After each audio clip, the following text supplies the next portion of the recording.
friends. This is Tosh, and you're watching Unwritten Rules of the Road.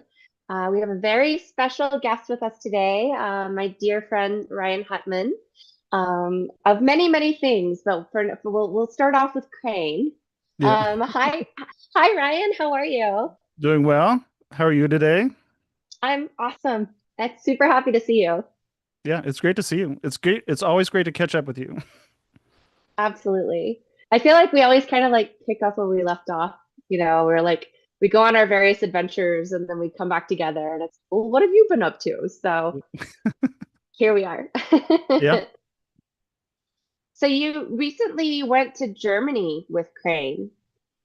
yeah. This was our second time in Germany, and honestly, it was one of our lifelong goals, our dreams, to one just to play overseas, but then two, we got to play Wave Gothic Treffen, which was that like for me, there is no bigger festival. I guess Mariluna, but even then, it's not. To me, Mariluna is more goth and less industrial, whereas Wave Gothic Treffen is more industrial. So it was like the pinnacle for me. Uh, and the first time we went was a really crazy story because we got asked to go, and there is I want to say like 10 venues or even more, and there was almost like over 100 bands. Wow. And I had already booked a ticket to Germany because my nephew was getting married to a German girl in Germany who just happened to be living in a city 1 hour away from Leipzig, where Wave Gothic Treffen was happening, and it happened to be the same exact weekend. And What are the chances? I already had it booked. I already had the ticket. Me and my wife were already going. And then I was thinking like we should try to get a show. And then I just looked. I'm like, oh dang, Wave Gothic Treffen is having that same weekend. And then we got the invite, and then we got to meet so many people that we've been able to trade remixes with that we never got to meet in real life. So we finally got to meet these people in real life, which was so fun. Um, then we went up to Sweden, and we played what's the main city in Sweden? Oh, Stockholm? Yeah, Or we was played it? Stockholm. I Yes, couldn't think of it. Yeah, I understand. Yes. we played Stockholm, which was so cool, and again got to meet a bunch of people that we've only like sent messages on Facebook and emails over the years, and got to meet them in person. And oh, something else very coincidental is we'd never actually met our owner of our record label in person. So we're on Dark Dimensions on Scanner, and Frank from SITD, he is the owner of that label. And we had never met him in person. And we ended up playing the same exact venue on the same exact day as he was DJing the night. So, of all the venues, of all the bands, of all the times, of all the days, we just happened to meet up. And it was just so cool it was so coincidental. So, It was totally meant to be. yeah. And then, so then this last time we went to Germany, again, it was meeting a bunch of people that we've only, texted with, and then we got to meet them in person. And this time we actually got to experience the whole festival because the first time I went, I had the whole wedding. Right. So we did the whole wedding thing, and that's really all I did. And I got to go do the one day, really 2 days of the festival. And this time I got to experience the whole entire festival. Got to see all the bands. Got to see my favorite band, Kite, which was absolutely amazing. And then also a bunch of bands that I've been fans of for so long: Sturm Cafe, Poopy Fabrique, um, Spetsnaz. There's like so many. I finally got to see the Orange Sector. Yeah, I can keep going on and on, but I got to actually see them all live there at that venue, or not the venue, at that festival. It was so cool. That's amazing. That's really amazing. Especially, it's like, I don't know, you were talking about like, this has been a lifelong dream to be able to do that. And then just for all these things to unfold, to be able to see like bands you've been wanting to see and, having those experiences. That's just amazing. Yeah, it was so cool. I'll tell you another crazy story too about Kite. because I had been a fan of theirs. I forget how I got into that band. Do you know this band, Kite? I know the band Kite. Yeah. Okay. Yeah. So they were touring, and the promoter for Phoenix pulled out. So they were touring the US. The promoter for Phoenix pulled out. And I got a phone call. I forget who called me, but someone called me like, "Hey Ryan, I know you know Phoenix. We got this band coming through called Kite. If you want to host them." And I'm like, I think I know that band. And sure, they're like one of my favorite. I have a whole playlist just dedicated to their music, and like I got to host their show last minute in Phoenix at a little bar, and unfortunately, almost no one showed up, which I felt really bad. But they were happy to play, and they gave it their all. And I remember my face hurting at the end of the night because I was smiling so much, Oh, and it literally it could not have been like I cannot think of anything better than that night when it comes to music or experiences. That was yeah, that was absolutely tremendous. And getting to talk that's with him, and yeah, it was so oh cool. And I got to that's show him Kreign before Kreign was ready. oh So that's so cool. yeah, um I forget his name now. The singer, he was like, Mhm. "My throat hurts. I need to go get some ginger." So I took him in my car to go get some ginger, and I'm like, I gotta play you my tracks. So I'm playing him like unreleased Kreign tracks, and he's like, "Yeah, you could probably do something with this." Yeah, it was pretty cool. Oh, that's awesome. Oh my gosh. I love that like I don't know, it's funny. Like you never really know where you'll end up landing. And it just seems like you've just had like kind of a series of very cool coincidences that have kind of, Yeah, landed in your favor for sure. yeah, it's divine intervention. I'm sure of it. Yes, yes. I think it also might have to do with the fact though that you've been putting out some amazing solid work for your career. I mean, I feel like, from your days in Hardwire to where you are in Crane, it's like, and I'm sure it's like you will continue to evolve, but there's been such an evolution, right? Yep. From each thing that you've gotten to experience. Yeah. Yeah, the first music was 98. So we've been doing it a while. And yeah, we've just got to a point now where I think it's pretty easy for us to dial in the sound now. And whereas before, I don't think it really sounded professional. It always sounded kind of amateurish to me, and I struggled a lot. And now I Yeah. think we're finally to a point now where it's like, okay, this sounds professional. Like it's very easy now. I could okay, we could now that we got the hard part out of the way, now we can do now we could experiment with the sound. Now we could do other things, and now that we know that's going to sound good. Well, what was it that like helped you shift to find that where you were like crossing that threshold between being, like you were saying, the amateur sound to the professional sound? Was there any like particular thing or was it a series of things? So pretty specific thing actually. So what it was is I had mixed one song, and I love the sound. I'm like, I gotta get all my other songs to sound like this. So I use the kick and the snare and the mixer settings from that one song, and I copied it to every other song. And now Mm, that's just my template, and I start with that template every time, and it makes it sound great every time now. So and that's another thing too. I was every time I would do a song, Chris and I we would constantly go through 100 kicks, 100 snares, and we would be choosing which one's which. And now I have a kick and a snare, and that's it.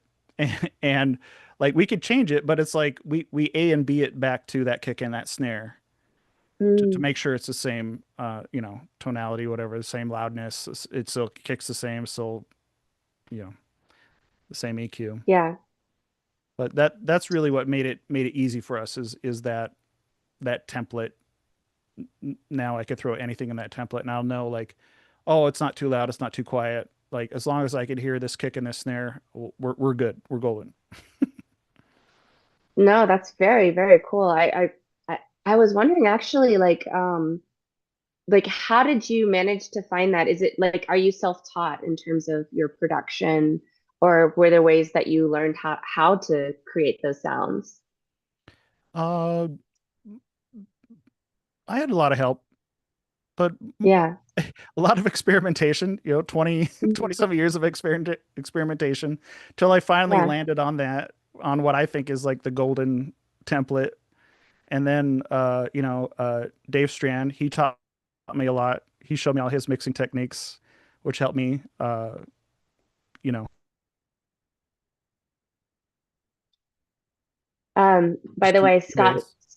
Scott, speaking of the strands, Scott Levy says that kite show was very special.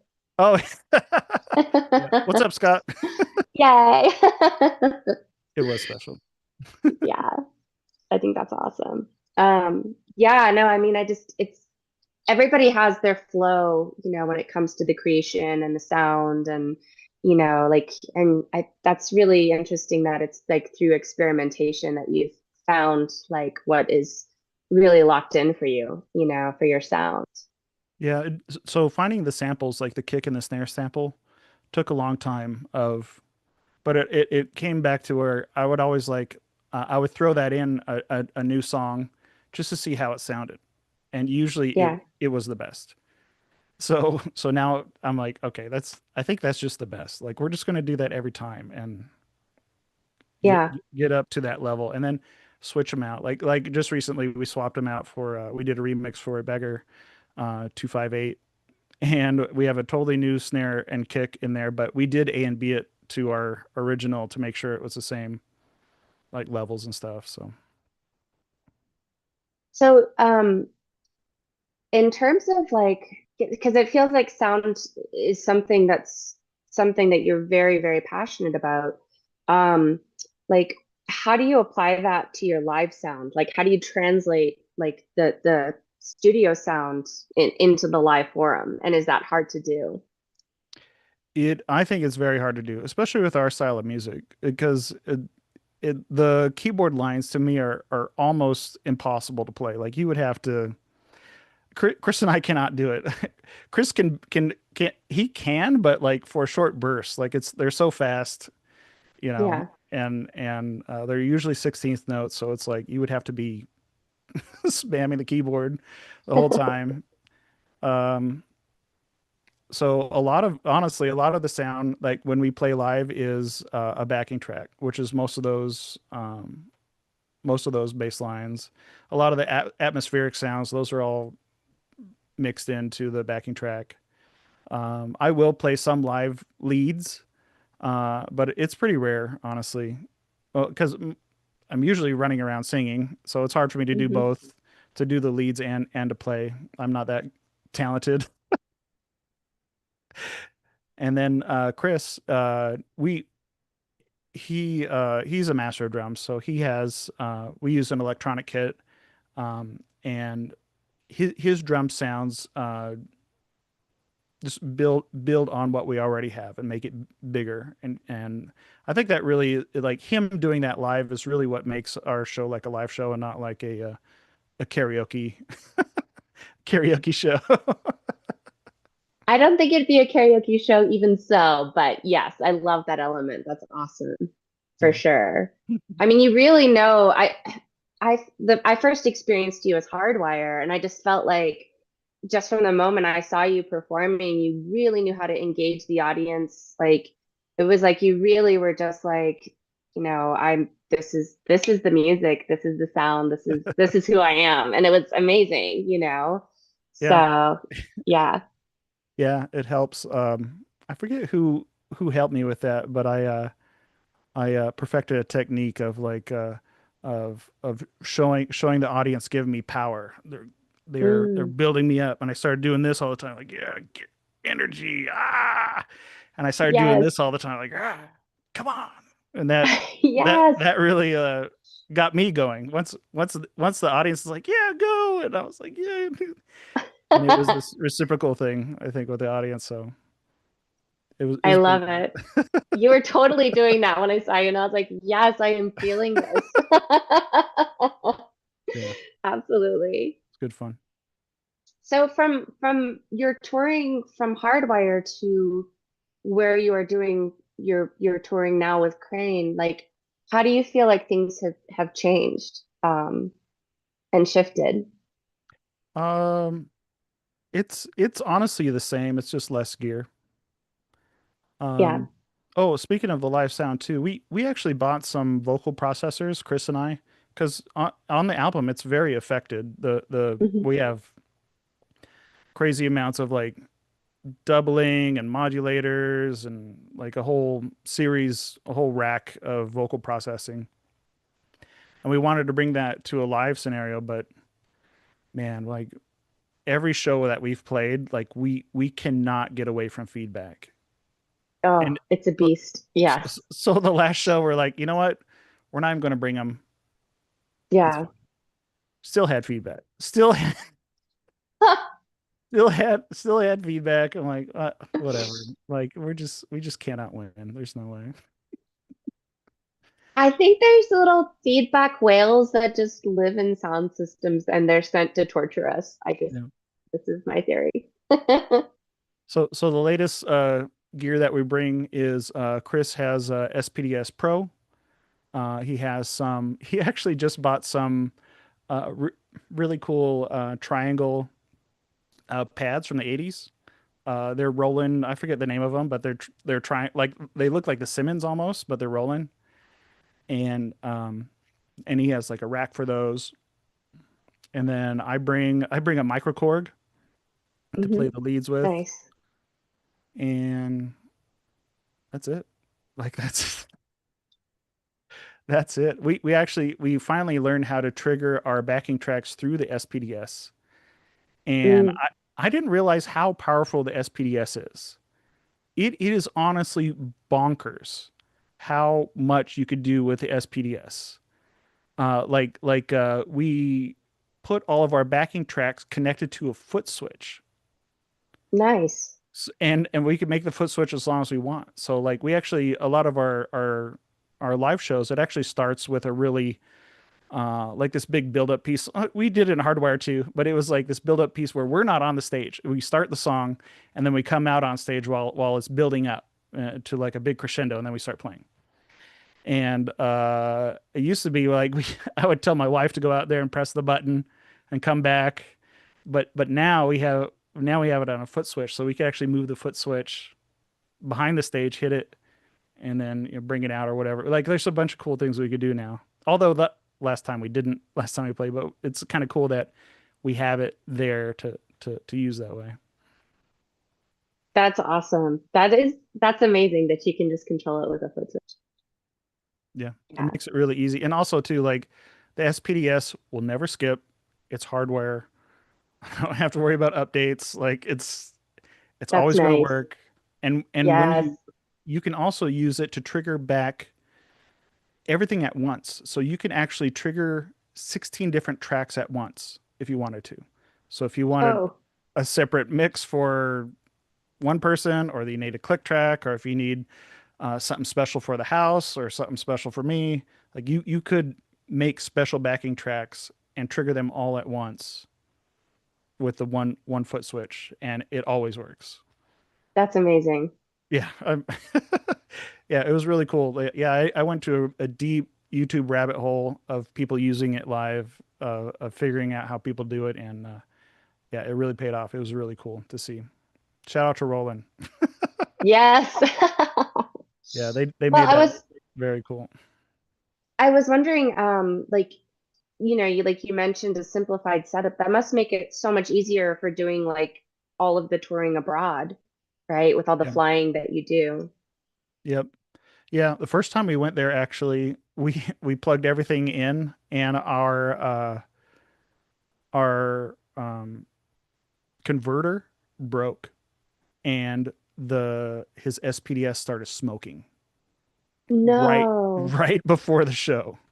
We're freaking out. no, Yeah, and my nephew saw it. It's like, oh, this is smoking. He like ripped it out really quick, and yeah, we ended up getting a different converter, but it's like, yeah, if that's the one thing I worry about because the power's not the same. So and we had it like melt almost on us. So now we're all super paranoid about all of our gear melting. So like, this last time we Yes. went, we bought like the best converters we could find, like spending extra money for the converter that is the best.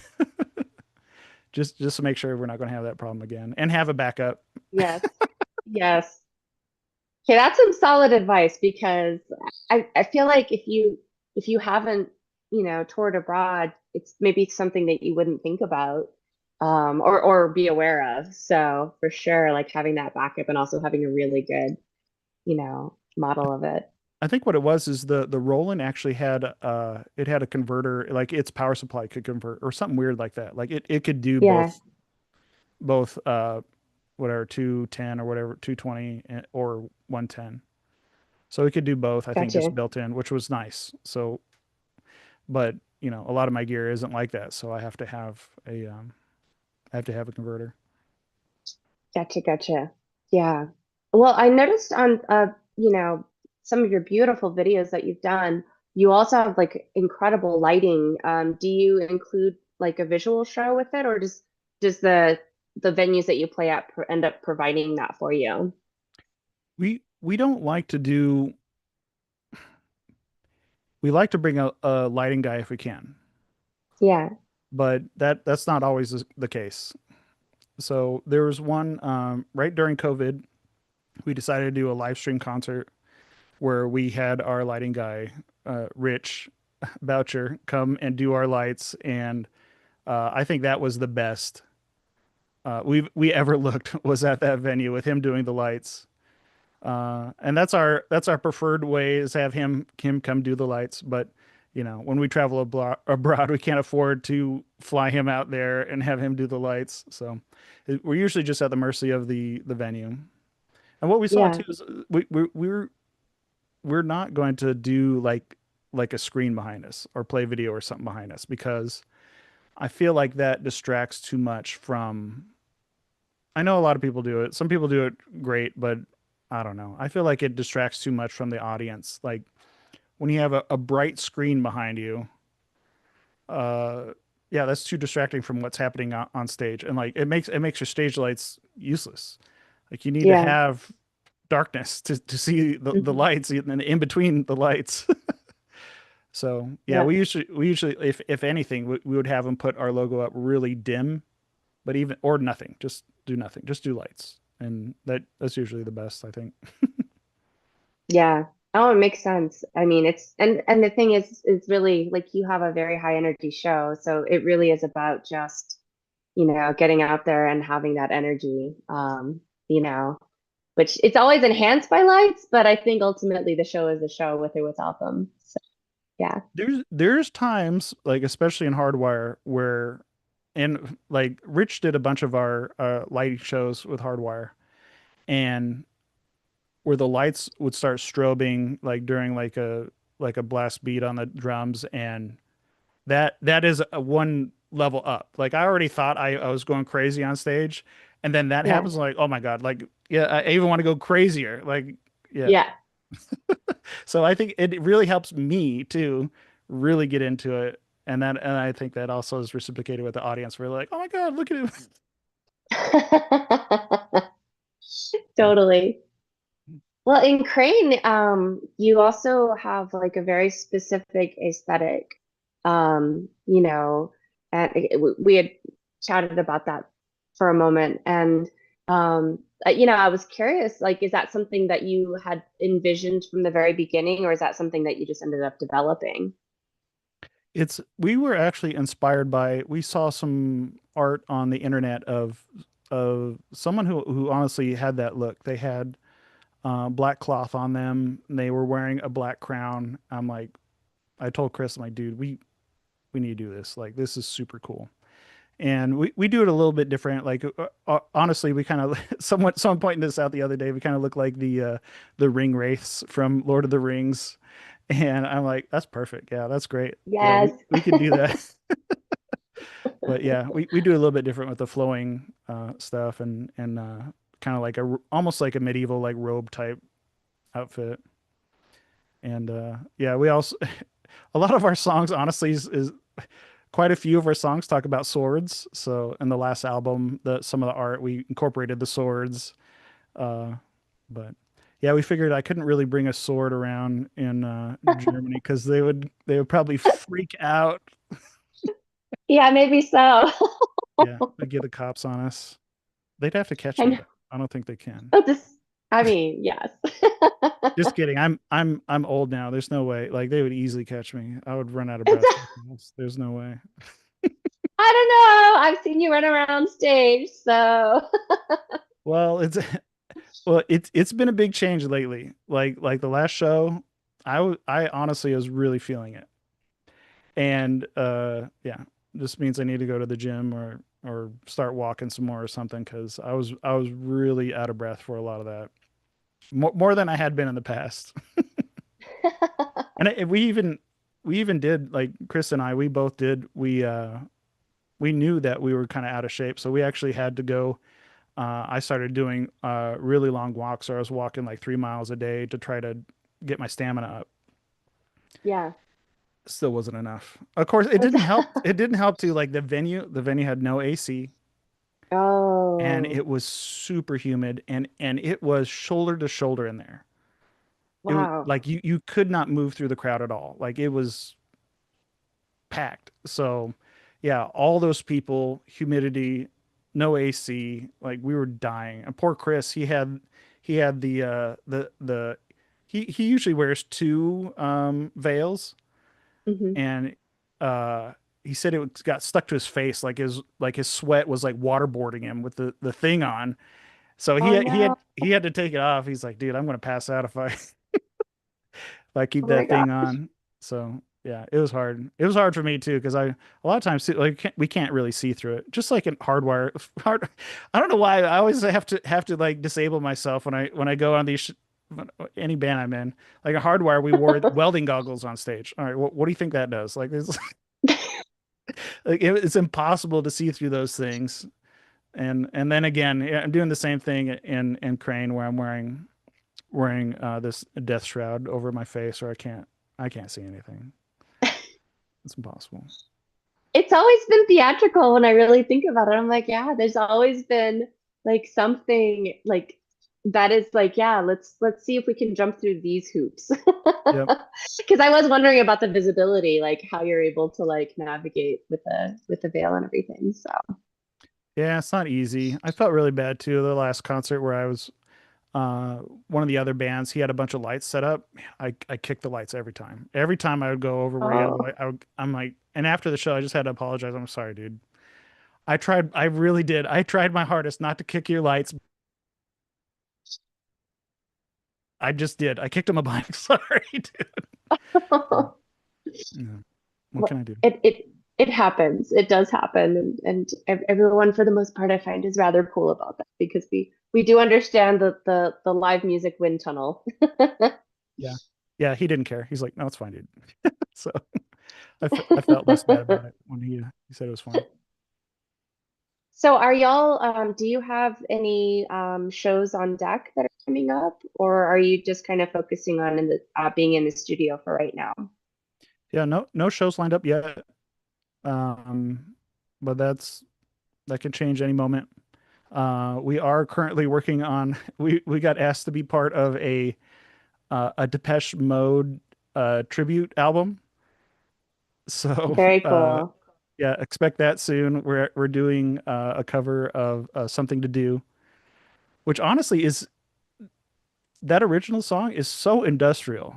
If you listen to that beginning, like it is pretty awesome. Like how like really it sounds like a really like really crazy sampled bass, like pushed to the limit, and yeah, a slap bass. And yeah, we're going to try to do it justice. Although there's no way I'm singing in key. Like I have to do it. I have to just do like the normal scream where I can't. Yeah, I don't think I could do it in key.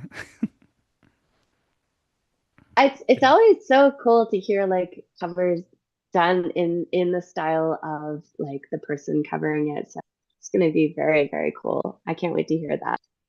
Yeah, should be fun. Yeah. Yeah. So are you like just going to be probably working on music at this point for Kreign, or is there anything on deck for you outside of Kreign as well? No, just new music. Yeah, We a few tracks that didn't make the cut last go around, and it's it'll be a bit hard, I think, to make the next album because yeah, with the last album with three, um, we realized some dreams that we always wanted to make uh, a few things. We wanted to get all the marketing done first. Wait, we wanted to have a music video, which didn't happen, and we wanted to um, have a vinyl made. That was always a dream. Even, at 98, 1998. That was my dream. It was so cool if I had a vinyl. And then we have a vinyl now, and it's we yeah we so now we have to make bigger dreams. So we yes. reached the big dreams. So yeah, making a new album, trying to top what we did last, and then the other thing that we want to do is we want to play this old school EBM only festival called Familientreffen in Sandersleben, Germany, and that's the next goal. The next dream is to play that festival because it's only old school EBM, and yeah, that's the next pinnacle of for festivals for us.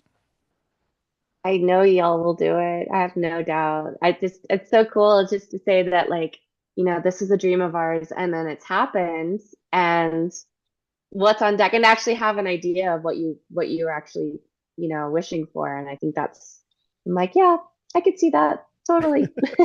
Yeah, it'll be Are good. there any other things that you're dreaming of that you can share, or besides the festival? Honestly, I do want to do more video, and I think Mm, yeah, uh, but we'll see too. I also have aspirations to write and direct a movie, and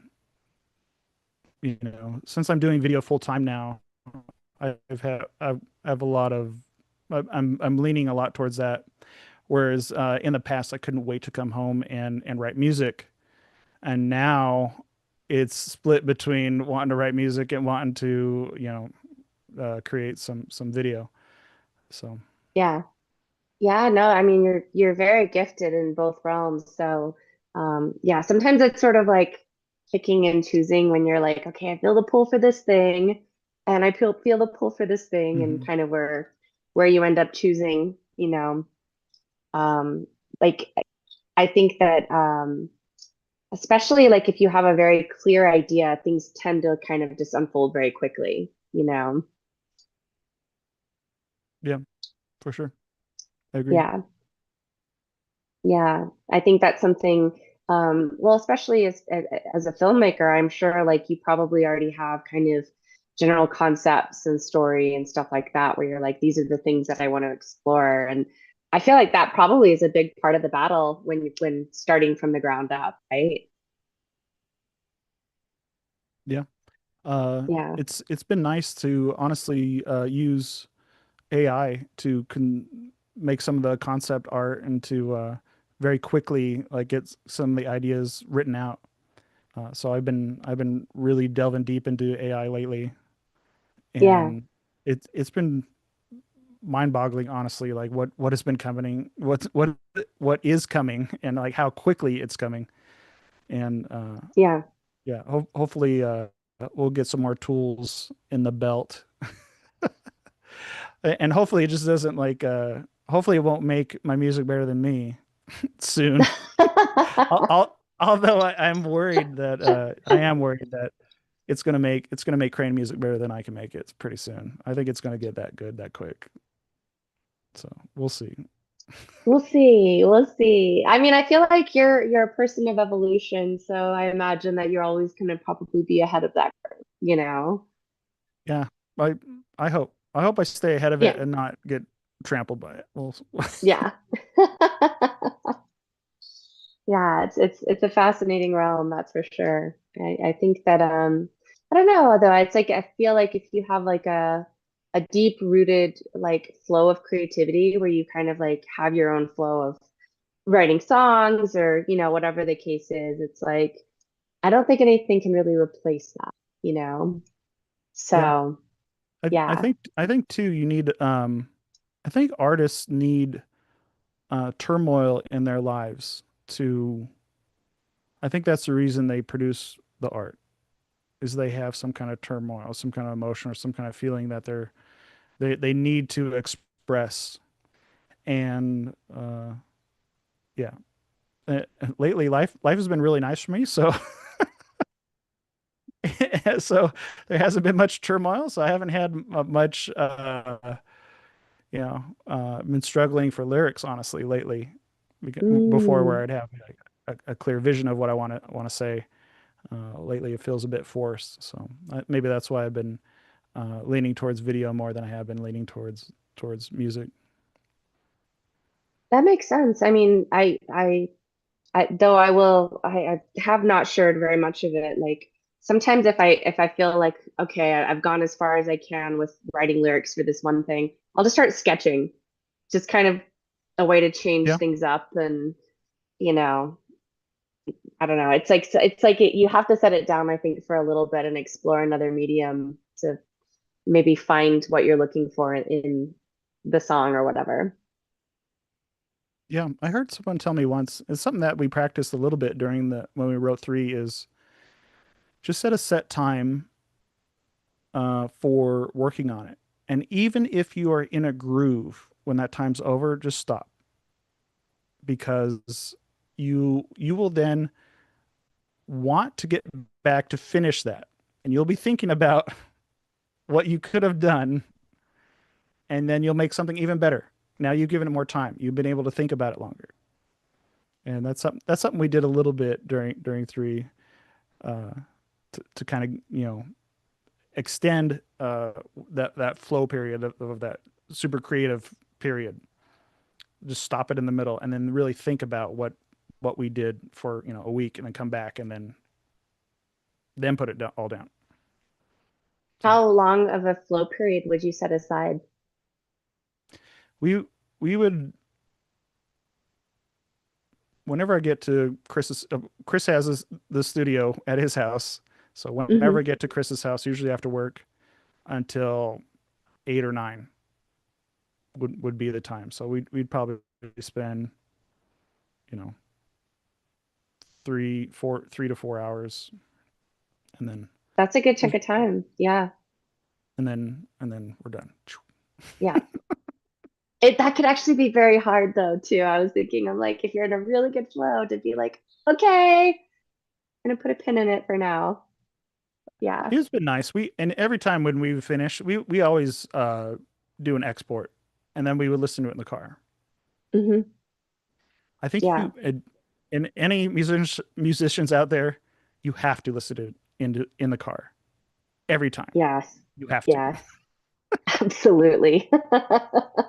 And you have to find like that terrible speaker, right? Like your little Mhm. box that's like the terrible speaker to get a real idea of. Yeah. Yes. Yeah, for sure. It's the only way to know. So foundationally, when you start a song, do you feel like you come from different places, like whether it's like a bass line or a groove or um, like a little melody, or is it something that you kind of veer towards in terms of like when you come up with different songs? A lot of times it's a bass line, especially with our kind of Yeah, music. It's all bass line. And usually it's nice. just of a fun way to do it. I even shared this before. I don't know if you saw it. I put out a reel about how a lot of times if I get inspired at home, I will actually just start recording on my phone, and I will start Hmm. slapping my belly as the drum beat and start doing doot doots for the bass line. And then I take that recording and I translate that to actual notes and an actual bass line. And yeah, a good example. Like in that video, I showed how uh, I just had this idea in my head, like, wouldn't it be cool if the bass line went like this? And then I faked it with my mouth, and then that ended up being the remix we did for Sturm Cafe, and it translated pretty well. So that one was a good example of I was able to kind of like pull out of my head like what I was trying to do and actually make the keyboard make those sounds because it is the sound too had like a lazy note before it started over. So like the end of the before it's usually a loop. So before the end starts over, it had like a I don't know. I'm not very good at musical terms, but right before it starts again, it had a long note that actually took up the first like quarter of the end of the last loop and then the quarter of the first loop to have this big kind of noise before it started again. So yeah, to be able to realize that to make that weird those whippy portamento type keyboard Hmm. sounds, yeah, it worked out. I love that, especially like, I don't know, it's always so gratifying when you hear something in your head and then you hear it out loud. This Yeah, is exactly or the you thing. or you make it sound better. That's a Yeah. lot of Chris and I would do that all the time, and that's what was so fun about a lot of the Kreign music, especially on two, was we would write the bass line. Usually Chris will usually play them, maybe a little Hmm. slower or whatever, but then we speed it up, and then we would play it back through the Nord lead too, and we would just go nuts with the knobs and like both of us like you had like three or four knobs that we were in charge of. So it was literally like almost eight hands on the keyboard at once while we have it playing back, and we're tweaking little things, and every little tweak did something so cool, and where we would do just really random stuff too, like in the middle of it, Chris would just hit the transport up like two octaves, like boom boom, and then go back real quick to do back. So we get like these ultra high pitched noises, and we're like, wow, that was wild. Should we keep that? Like we should we keep that in there? I don't know. It was pretty wild. That's awesome. But yeah, that happened a lot. Where we're like, wow, that was too much. Was it? What, but was it? What was it? Should we keep it? Yeah, let's keep it. Let's just do really Yes. wild stuff. So that was pretty fun It to sounds so push a lot fun. of that. I mean, I feel like it's like when you find the right people to create with and you're able to have fun like that, it makes such a difference. Oh yeah, especially with Chris because we think a lot alike for especially for these bass lines. We're just like, oh my God, that's perfect. And yeah, and then doing all like this really crazy whippy stuff with the portamento. Both of us are like, oh yeah, and then to really push the limits of like the Nord lead and just like get really too far, what most people would consider too far, and just be like, yep, that's it. That's the cut. Mm, That's the take.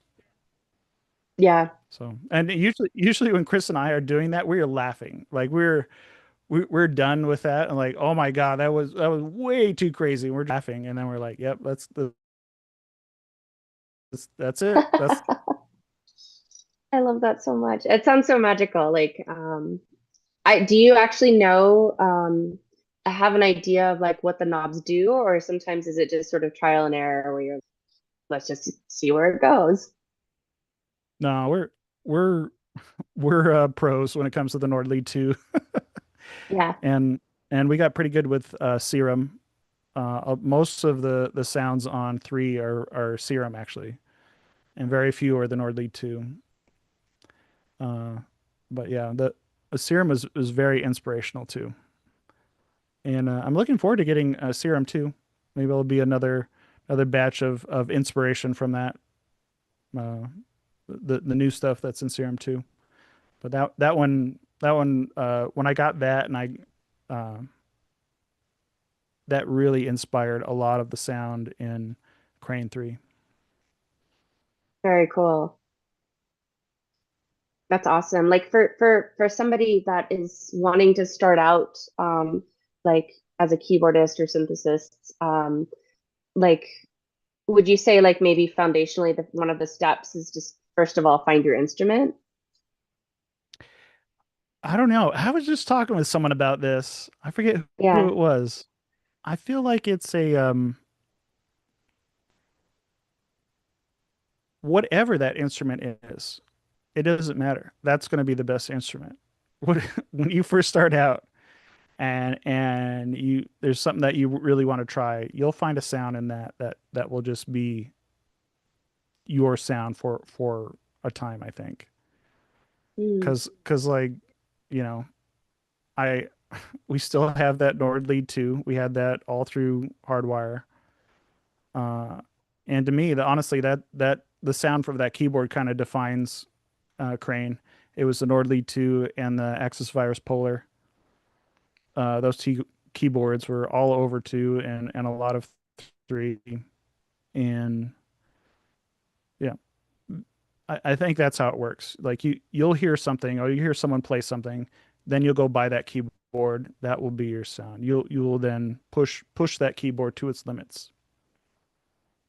And then you won't look for another keyboard until you're done pushing that one to its limits. yeah. Yeah. I think that it's like well, like you said that you have like kind of your eye on the serum too. So I'm very excited to hear what the next, evolution is going to be for Crane from that. Yeah. Well, we'll see too, because like when Yeah. I listen to demos, or I've seen I've researched all like the new features. None of it really sounds like things I'm gonna want to use. None of it when Serum 2, when the original Serum came out, I was like, oh my God, I got to get this. I Mhm. can't wait to make sounds with this thing.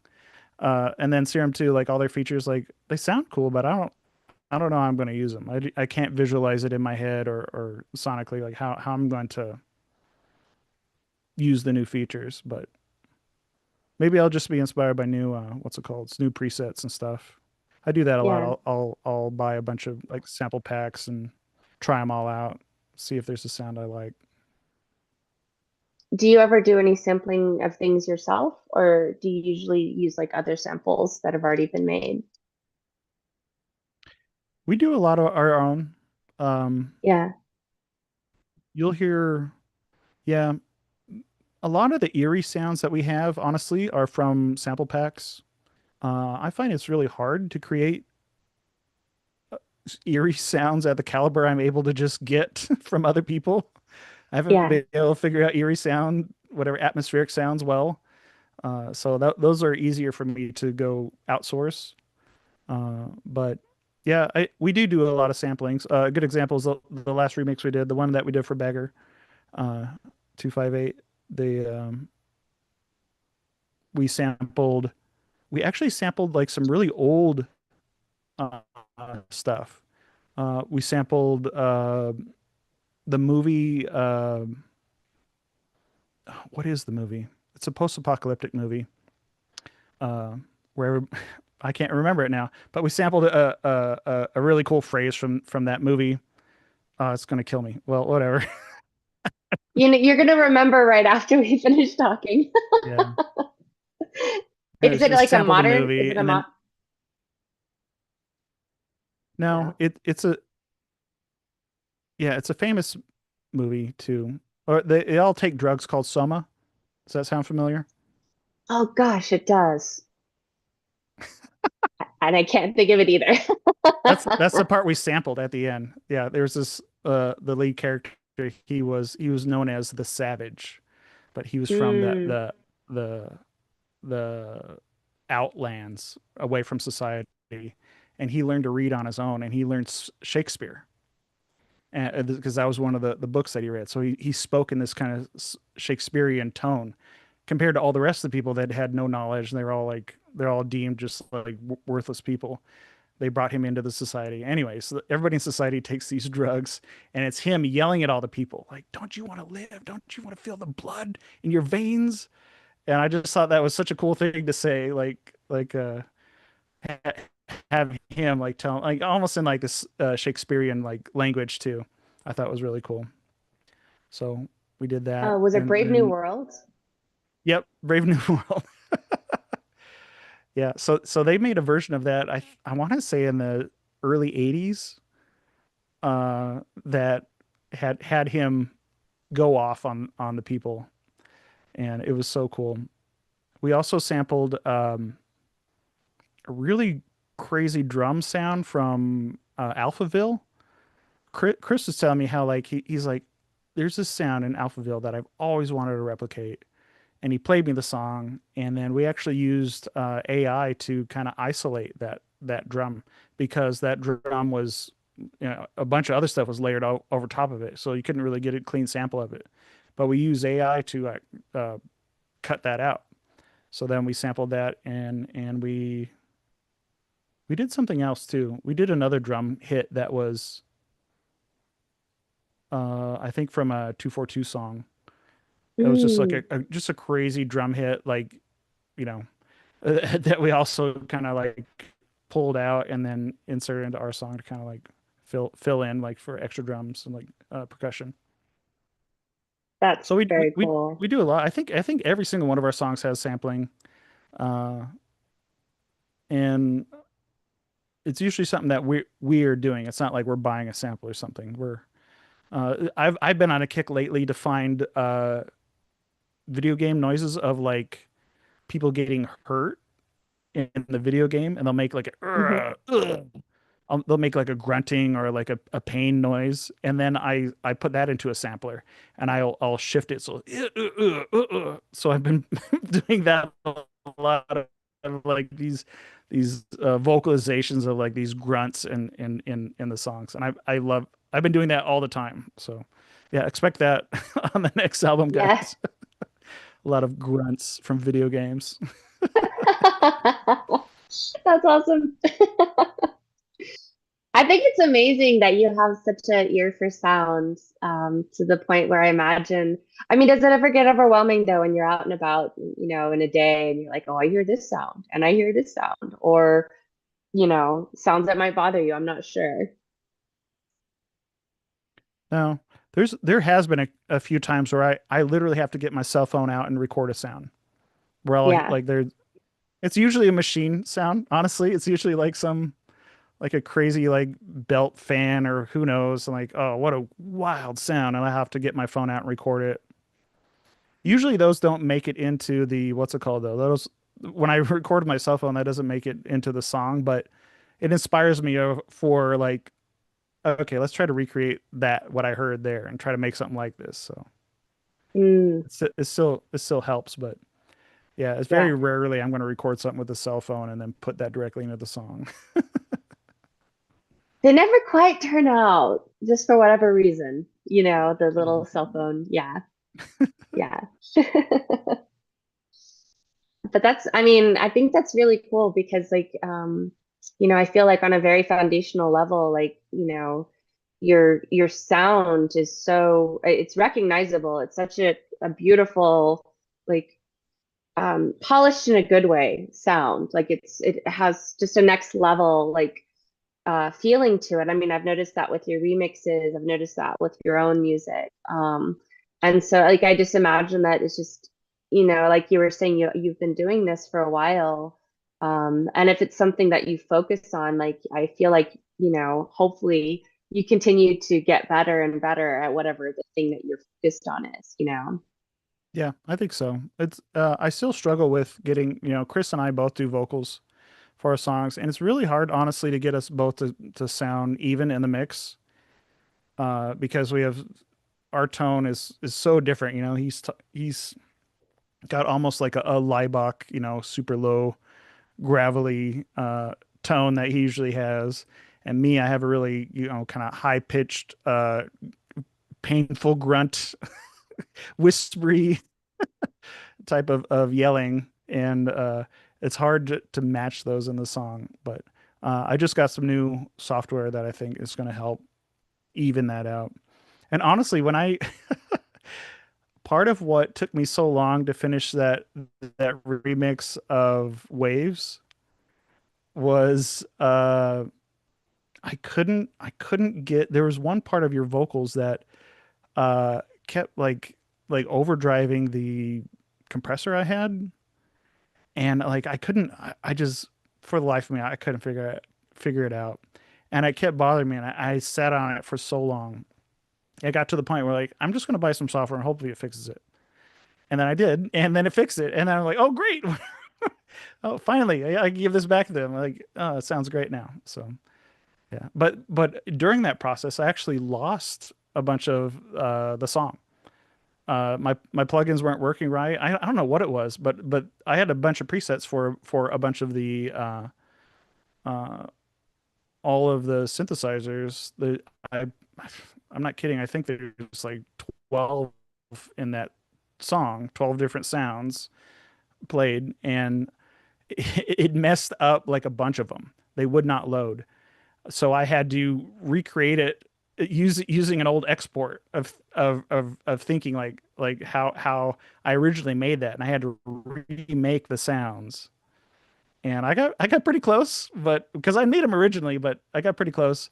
They still didn't sound quite as good as I originally had it, but they got close enough. I mean, I thought it turned out beautifully. Um, yeah, yeah, it was really, really beautiful. I really loved the groove. And that's something that's always been signature about all your music is just there's this really driving, super recognizable groove that feels like this pulse, and I really love that about your music. Yeah. Thanks. Yeah, that's something that I'm proud of. Something Chris is proud of is always having a driving force in whatever it is. It's going to have a push and a drive towards a crescendo every time. Yeah, absolutely. Is there like, some tempo ranges that you veer toward, or do you kind of like to like kind of keep it open, whether it's like a slow deep groove or a super like high tempo groove? I was curious about. We it's easiest for us to make a groove at 120 and below, to have that mid tempo or slow tempo groove. We're I think we're pretty good at that. But I think it depends on the song. A lot of times, like especially when we're making an album, like we have to make a fast song or two. Hmm. It has Yeah, like most and most of the songs will probably stick around 140, 130, and then we'll get down to that mid tempo 120 to 100, and even slower. Like I want to say Dark Triad was 80, something like that. yeah, So they even get slower, but uh, yeah, that's something that we purposely will always have a mix on the album, and when we're writing, we think about that. Although I think it as previously said, it's easiest for us to make a groove at probably 100 and make it really sick, really yeah, filthy, filthy sick bass line. yes. Oh my gosh. But yeah, I mean, I do feel like it's interesting because I've seen this with electronic music where it's like if you find just the right groove or the right pulse, it seems to just like it just gets you moving. Like even yourself on this, when you're performing it, just but it feels very satisfying. Yeah, I've noticed a lot of like the genre of like this cyberpunk style music now. It's kind of in that whole mid tempo range, and most of the times it's literally just a kick and a bass line, and it's just a really that's all it is. It's almost directly EBM music. It's just kind of more modernized, but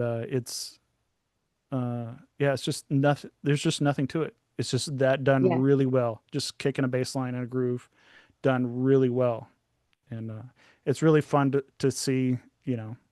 Where I felt like the genre of EBM is like kind of lost and forgotten. Gotten it feels like there's like a resurgence of like things that are just like it's so close to it to me.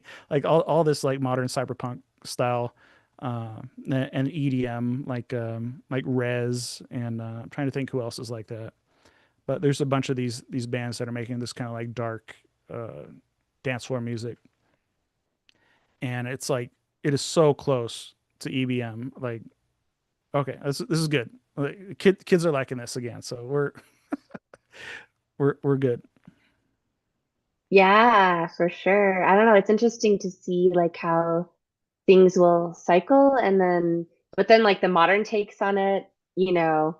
Um, but then I feel like when they do cycle too, it's just like the artists that have been doing like the original, style. It's like there's even more, I feel like love, where they're like, oh Hmm. my gosh, I'm discovering this band for the first time. And I love it so much. Yeah, So yeah. yeah. Hopefully, we'll be one of those people in the future. Yes. I Yes, mean, for that's sure. how I was when I first heard Nitzer Ebb. Actually, when I first heard Nitzer Ebb, I told this story before. But I don't know if you heard. I When I first heard Nitzer Ebb, I think I was at the club with Scott. If he's still in the chat, at the club with Scott and with Dave, and we join in the chant came on, and I'm like, what is going on with this song? Because like he just repeats the same lines over and over again, and it's the same loop the whole time. Like it didn't make any sense to me, and I didn't like it at all. And now that song is one of my favorite songs of all time, and like I appreciate it so much more now. Or back then, I didn't get it.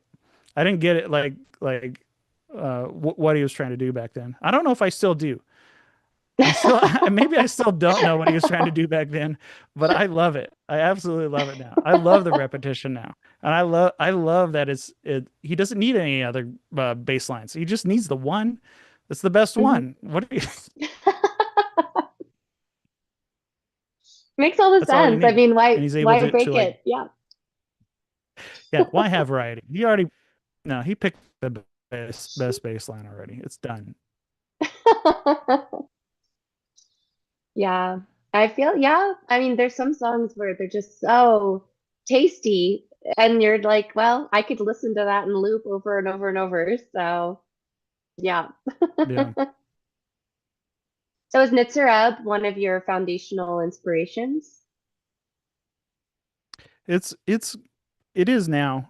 Originally though, it Yeah. was what really got us into it was like bands like Spetsnaz doing this, paying homage honestly to these bands like Nitzer Ebb, uh, Mm. doing this kind of old school style. So yeah, originally it was like Auto da Fe, Storm Cafe, Orange Sector, this modern bands doing this old style. I think is really what got us into it. And then you know, then later on, like I wasn't into Front 242 when I first started. I didn't quite get it. I mean, everybody has heard Headhunter and danced on the dance floor to Headhunter, but that was the limit of my knowledge of Front 242. And yeah, now I love them. And it was nice. We actually got to open for them when they came through Phoenix, so it was cool hanging with those Wow. dudes. Yeah, the legends. Oh my gosh. That's amazing. Like, I don't know, when you first meet one of your heroes or people that you've really been influenced by, like, are you able to just like go up to them and talk to them, or is there like a I got. I'll tell you a story too. So Mike and Mike Marsh and I started Hardwire because we were huge fans of KMFDM, the biggest fans of KMFDM. I'm pretty sure that comes through in the music too, because we yeah. love them. And we did end up collaborating with Inesh on a song, which was a dream come true, another dream. Uh, we got to open for Slick Idiot when they came through town. And I went up to Anesh. I'm like, hey, dude, I want to let you know that you were one of my idols. You're one of the reasons why I started this whole thing. And what I didn't know is he was really pissed at the sound guy at the time, and he took it all out on me. Oh he turned, no. yeah, he turned to me. He's like, "I'm your idol, huh?" I'm like, "Uh, I didn't know what to do." like, Oh no. I'm like, yeah, yeah, it's really great. It's so good to see you. I'm in the band that we're opening. Uh, I'm just I was trying to make conversation, but like he didn't want to talk to me. Like he was so mad and like but I think he forgot about that because he was gracious enough to like we traded remixes over the years, and then we had he actually came to Chris's house at our studio, and he actually sang um I can't remember the name of our own song now. He sang on one of our songs, and it was amazing. So yeah, I'm sure he That's forgave. so it's we'll talk about a full circle moment, right? Yeah, yeah, that was probably one of the coolest. And then getting to meet Jurgen Engler, which was again a dream come true because long before, even before I was into really industrial music, or I was just getting into it, honestly. And back then, like we didn't really have the internet, and I didn't really know anybody when I first got into that kind of music. And I would just go to our local record shop and I would just ask the guys like, "Hey, what else is like KMFDM?" Hmm. And there were some dudes that knew. And because even if like if I go ask someone like, "Hey, what's like KMFDM now?" Like most people at the record shop are going to have no idea. But that guy knew. He's like, "Yeah, you can probably check this out." And he gave me D. Krups had done a cover album of a bunch of Metallica songs, and I was already a huge Metallica fan. So I was listening to that, and I fell in love with that. And yeah, that was very, very early days of Hardwire. And Mike and I both were in love with that album, and we would listen to it constantly. So we became big D. Krups fans. And then I think we just reached out to him on Facebook, and we're like, "Hey, dude, we really want to do. Would you be interested in doing a remix for us?" And he did. And then yeah, I think he's done three or four for us now. I think he did one or two in Hardwire, and then he's done two for Kreign.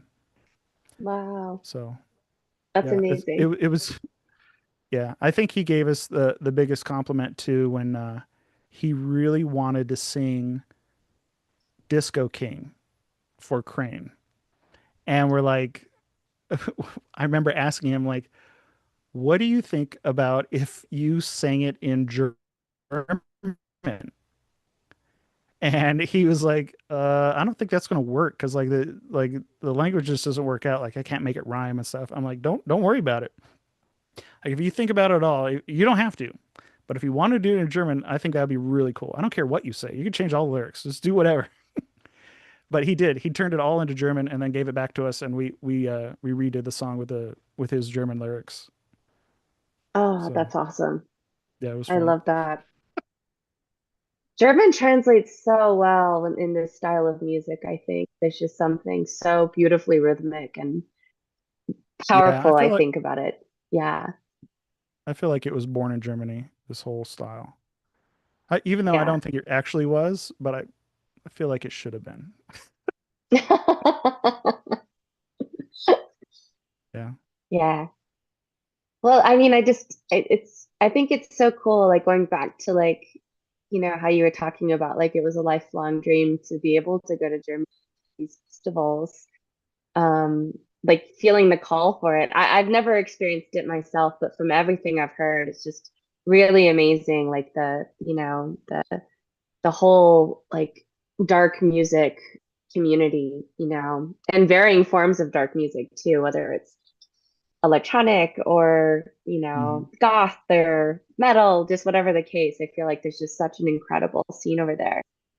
Yeah. Yeah. Leipzig is something else. WGT, or how they say it, VGT is something else. Like especially when you see the first day when they all line up to get their tickets, they get a wristband. And the ticket itself, honestly, is gorgeous. Never in my life have I seen so much attention given to just a ticket.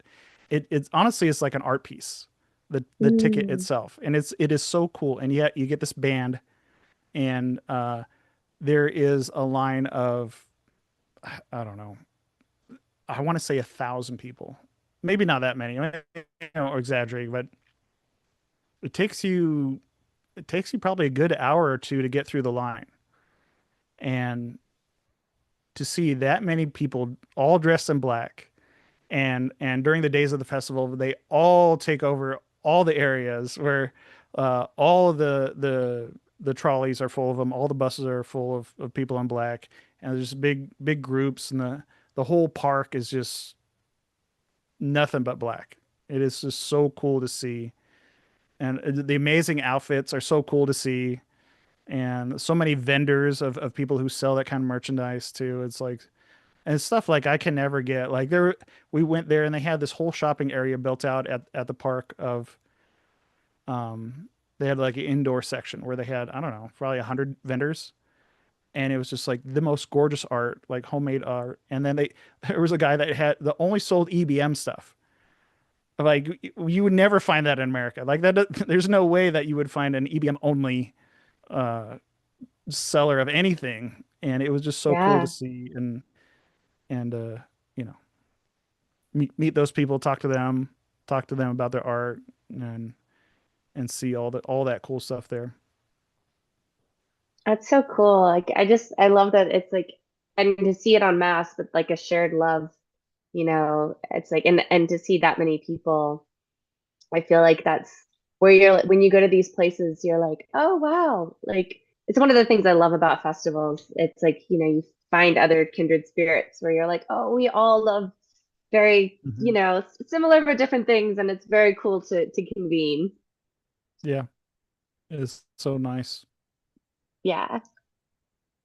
So, in terms of your filmmaking, if I may ask, are there particular genres that you're like more into, that you kind of have your eye on? Uh, we'll see. If I make something, it'll be like a post-apocalyptic. Uh, it'll be in that genre for sure. So yeah. I don't know. Even when I said that earlier, I'm like, that's a big dream. I don't know if that will ever happen. Of course, I said that too about vinyl and playing WGT. So I don't know. Well, And here we are. yeah, and I did those things. So I don't know. Maybe it will happen one day, but that's, that's a big dream, and I have a long ways to go before that would be something I actually would put together, or be able to to finalize and show people. Well, what I do like about music videos is I feel like it kind of gives you the opportunity to like dip your foot in, where you're Hmm. like, okay, these are the things that I really love seeing in movies. And so you can probably incorporate some of those elements into your music videos. Yeah. Yeah, it makes it really easy too because the music video is really short. Although, like when I edit them though, like there's so many more cuts than there would be in a normal movie, or you really have, like, especially with our music too, I have to keep up the energy and the pace. So and then there's a crescendo again, so I need to save some of the best footage for the end. I don't want to use all the best stuff at the beginning because then the end won't be as, it'll just kind of peter out. You want to keep the energy up and keep the audience engaged. So doing a music video, I think, is very hard. Although it doesn't have to be. I just make it hard. I just make it. Yeah, like it can be very simple because I've been inspired by so many music videos lately where, man, there's just nothing to the video, and I love it. Like there's so many times where it's just like a person sitting against the wall, just lit in a really cool way with a guitar. I'm like, wow, oh, I love how that looks. Oh, I could just watch him Mm. do that all day. And there's nothing to it. Like there's, compared to, a billion cuts with a billion effects and, all this stuff, all multiple cameras. It doesn't have to be that. I just prefer doing that, but it can be very simple. Do you direct your own music videos, or do you rely on other Yeah. people to work with that? Yeah. Write, direct, and then act.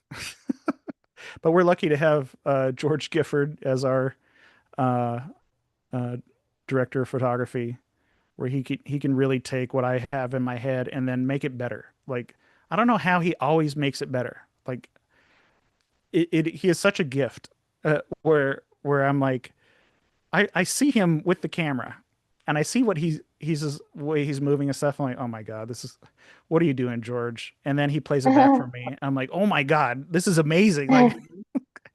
Yeah, I thought you were messing up. But it is killer. Yeah, it's killer footage. So yeah, we're very blessed to work with him, and yeah, he really makes the ideas come to life, and his grasp of light is really what sets him apart, I think, where he knows, like, he told me, and I regret it now, but in the last music video, he's like, there's just not enough light moving around. And he's like, why don't you, he told, we had some other guys on. He's like, why don't you grab a light and just kind of move it the whole time? I'm like, why would he move the light? That doesn't make any sense, George. Like, there's no, what would make the light move around? He's like, it's a music video. It needs the light to move around. I'm like, yeah, but it doesn't make sense. Like, I don't, I so I told him no. I'm like, no, don't. We already shot a bunch without it moving around. I don't want to do it again without it all moving around. Guess what? The shots with the light moving around are the best shots. It looks the best.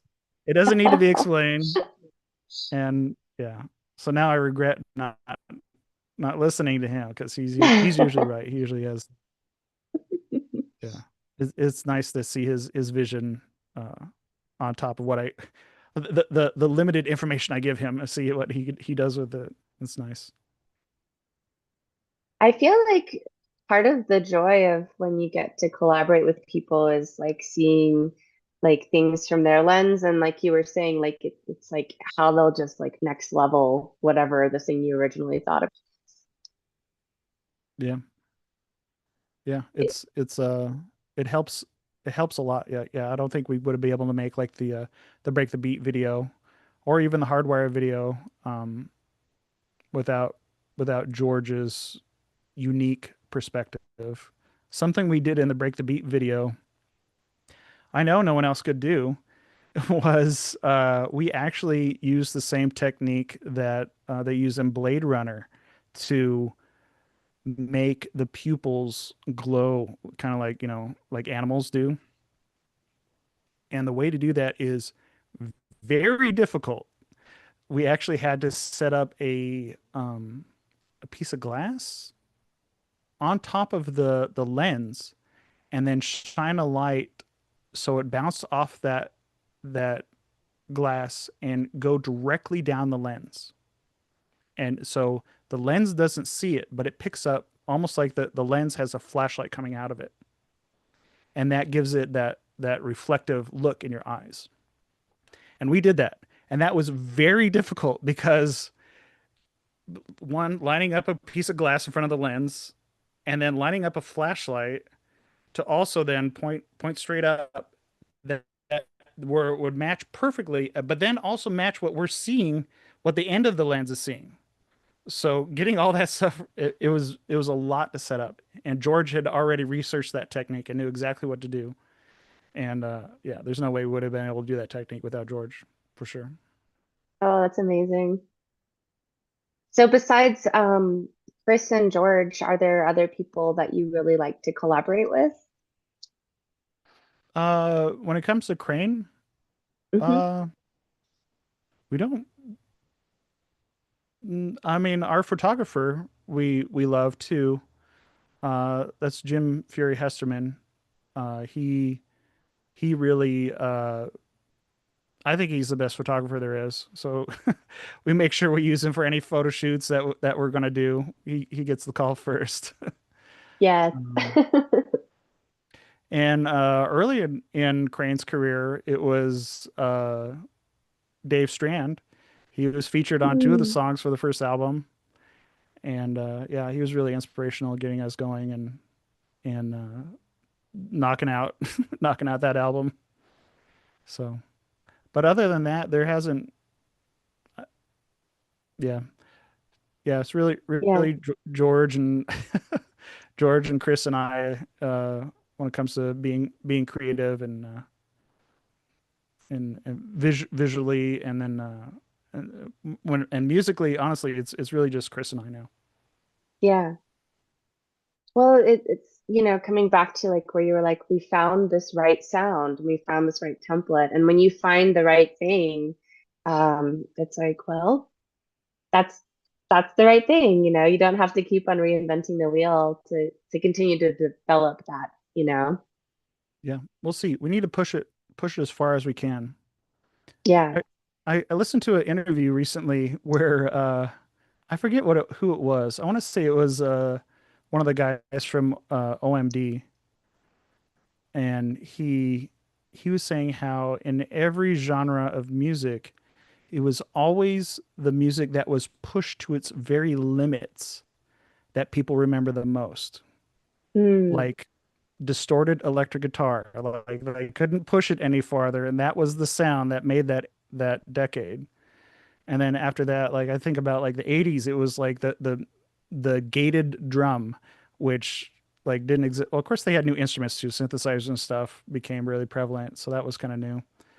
Uh, and then I was thinking about this recent decades, we don't have much. Like we don't really have many new instruments.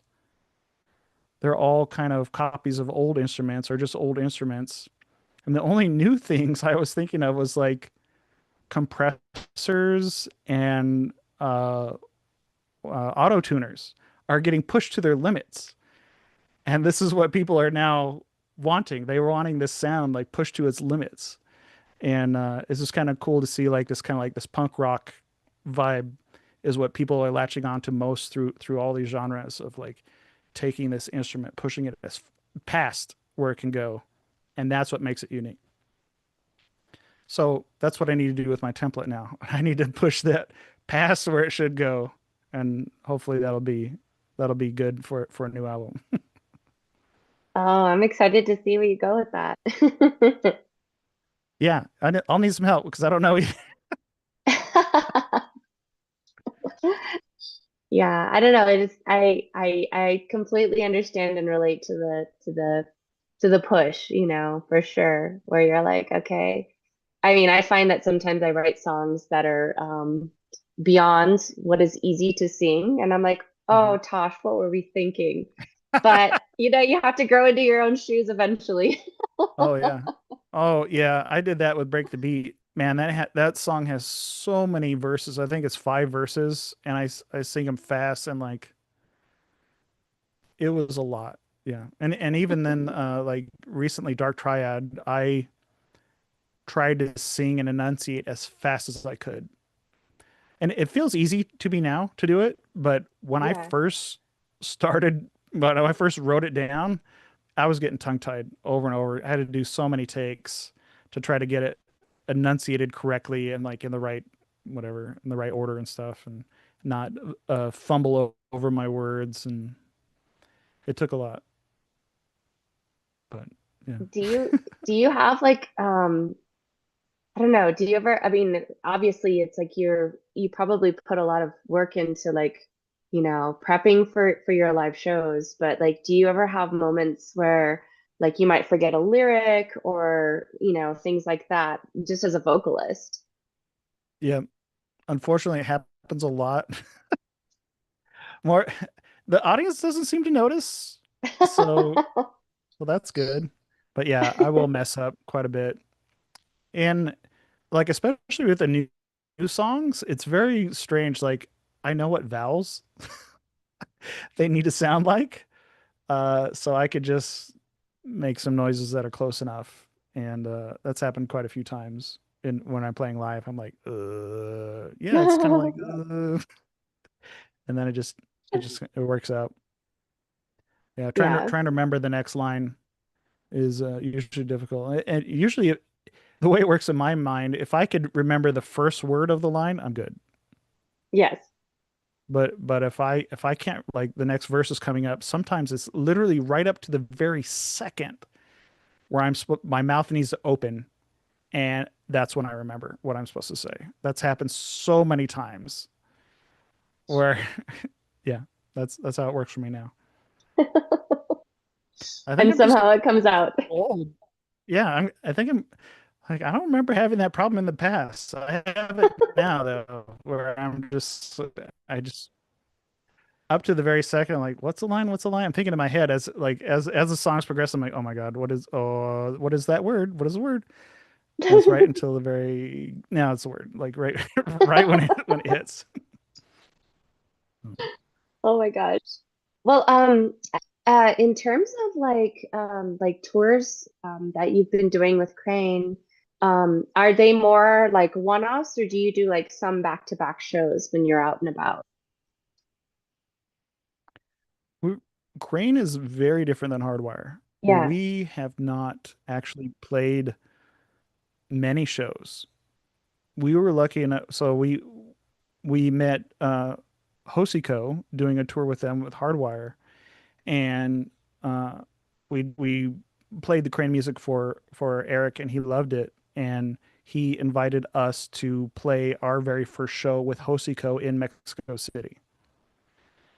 So our debut show happened to be in front of 3,000 people in the heart of Mexico City, and it was absolutely amazing.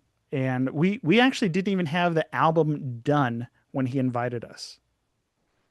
And he was the push that got us to finish our songs, finish the album, practice them. And I think we had to do all that in 3 months. So we had Wow. to finish. I think we only had 3 songs done, so we had to finish 5 songs. We had to write two of them from scratch, get all that done in that amount of time, practice them, and play them live. So it was a lot, and thanks to him, we got it done. Because who knows how long it would have took if if we didn't have an opportunity like that. I don't know if it would have got done the same way and with the same enthusiasm. But Deadline yeah, pelt for it sure. was super fun. They do, especially I'll procrastinate forever unless I have a deadline. I'll always put it off. Well, what was it like playing in Mexico City? Was it in terms of like just from the technical standpoint, like similar to Europe in that you have to think of converters and flying your gear and all of that? I don't think we had converters, and uh we got asked to play as Hardwire once in Mexico City, so we kind of knew what to expect. And the first time we went to Mexico City, here's unwritten rule of the road. Uh, don't take your really expensive gear to another country because that's how a lot of people will they'll launder money through expensive gear, and they will tax you if you show up and you have really expensive gear and they don't know if you're legit or not. They don't know if you're an actual band. And there's a whole process for declaring your gear and getting I forget what it's called now, but you have to have it evaluated and have a declaration written by the US government saying what you have and what it's worth. And then they check that when you get there and when you leave to make sure it's the same that matches with that list from the government. And the first time we went, we had no clue. We got stopped in Mexico. We landed in Mexico, and they're like, "Is this some music gear?" And Chris had his whole drum kit and like these really nice cases, these nice rolling cases, and we're like, "Oh yeah." Like, how much is this worth? Because it gets to a certain point, like if it's not worth much, then they don't care. But if it's worth too much, then that's when they care because that could be laundered for Mm, money. right. And we're like, "Yeah, this is a really expensive drum kit. You need to let us go." And they're like, "No, no, no."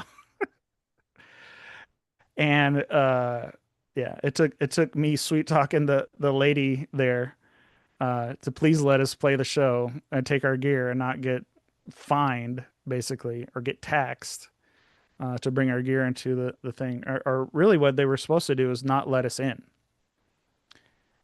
Yeah. And after that, we Wow. tried to play another show in Mexicali, and we got stopped at the border, and we had one of them papers. We actually spent the money. We got it done. We had it insured too, and it was very expensive. And it was took us like a month to get it, and it was a lot of work. And for whatever reason, we accidentally did not bring it. We did not bring our paperwork when Oh we went through no. all this trouble, spent all this money, had it all set up, ready to go, doing it all by the book, and we show up and we forgot it. And we're like, you know what? Let's just see if they stop us. Let's just go. Guess what? They stopped us, and they're like, what are these big cases in the back here? Like, music equipment. Yeah. So we're like, yeah, if you want to Oh bring this gear in, it's going to cost you $800. They wanted to tax us $800 to bring our equipment in. wow. Yeah. So we ended up we had to cancel that show, which really sucked. Let our Wow. fans down because we messed up. But yeah, it's Yeah. easier without so much gear now. So that's the plan going forward. Makes all the Keyboard sense. yeah, keyboard and a drum pad and yeah, nobody cares about that. Yeah, it is interesting because it's pretty depending on where you go, it's like it's like for whatever reason musicians seem to have the red flags for border patrols, you Yeah. know. Yeah. Well, I don't know. Usually we look kind of like hooligans, we look a bit like ruffians. So yeah, they're probably what is this guy? Why is he dressed all in black? What does he got back here? So you have to have the most responsible person like representing, or the most responsible looking person representing when you go across the borders. Yeah, at least wear a shirt with color on it, and then maybe they won't stop you. We have a awesome question from Curtis Campbell. When do you know you have a good song to write, or have you ever had any problems to write it?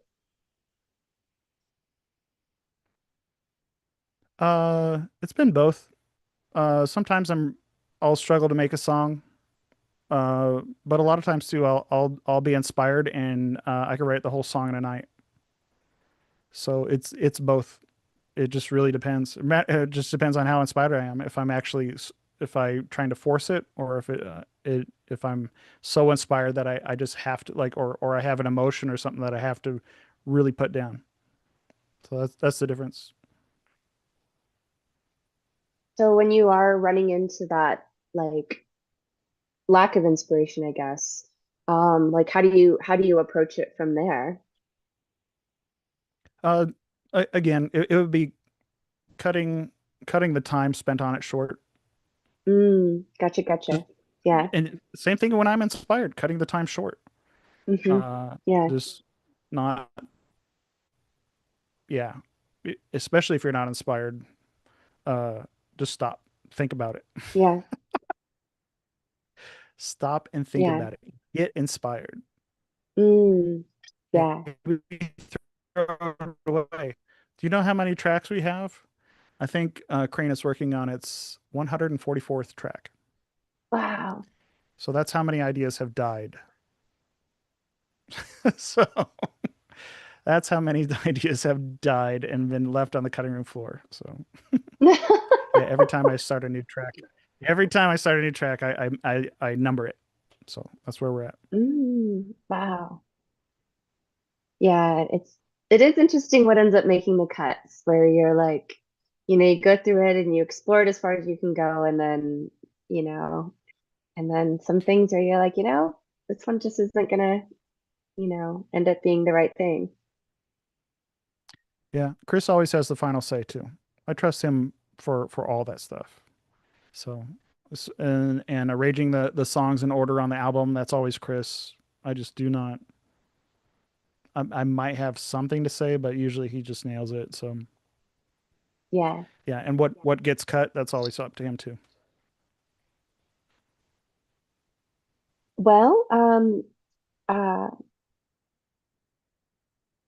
if there aren't any more questions, are there any parting wisdoms or words and places that we can find Kreign to support you that you would like to share out with us, Ryan? Yeah, we're mostly on Instagram. So if you want to reach out to us there, I think it's Kreign Sound on Instagram. Hmm. I have to look now. I forget. I know. And then I forget. I think it's Kreign Sound on Instagram.